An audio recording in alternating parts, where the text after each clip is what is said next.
Hello বন্ধুরা, আসসালামু আলাইকুম। কেমন আছো সবাই? আশা করি ভালো আছো। ইনশাল্লাহ আমি তোমাদের দোয়ায় খুব ভালো আছি। তো আমার একটু ঠান্ডা লেগেছে, সেই কারণে গলাটা হয়তো বসে গেছে। তো ভাবলাম আজকে যে সকালবেলা ঝাল করে ভর্তা করি আর গরম ভাত দিয়ে খাবো। তো আমি প্রথমেই কাঁচা মরিচ যেগুলো পাকা ছিল, কাঁচা মরিচের মধ্যে সেগুলো নিয়ে নিয়েছি হলো রসুন ছিলে নিয়েছি। আর নিয়ে ২টা হালকা তেল দিয়ে ভেজে হালকা হালকা লালটে কালার হয়ে আসলে তার মধ্যে পেঁয়াজ কুচি দিয়ে দিলাম। পেঁয়াজ দেওয়ার পরে তারপর সামান্য পরিমাণ লবণ দিয়ে দিয়েছি।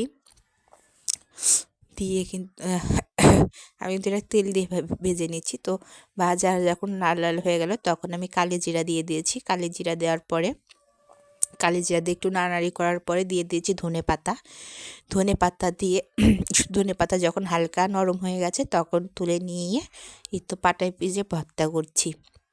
এভাবে ভর্তা খেতে কিন্তু খুবই ভালো লাগে আর খুব মজা। বিশ্বাস করো, গরম ভাতের সাথে যদি খাও তোমার মুখের রুচি হবে আর ঠান্ডা সর্দি যেগুলোই থাকুক না কেন খুব তাড়াতাড়ি ভালো হয়ে যাবে ইনশাল্লাহ। আর এভাবে পাটায় ভর্তা মানে ভাত মাখিয়ে খেতে কে কে পছন্দ করো কমেন্ট করে জানিও। আমার তো খুবই ভালো লাগে। আমি যখনই ভর্তা করি তখনই পাটাতে মিশিয়ে খাই। তো ভিডিওটা আজকে এই পর্যন্তই।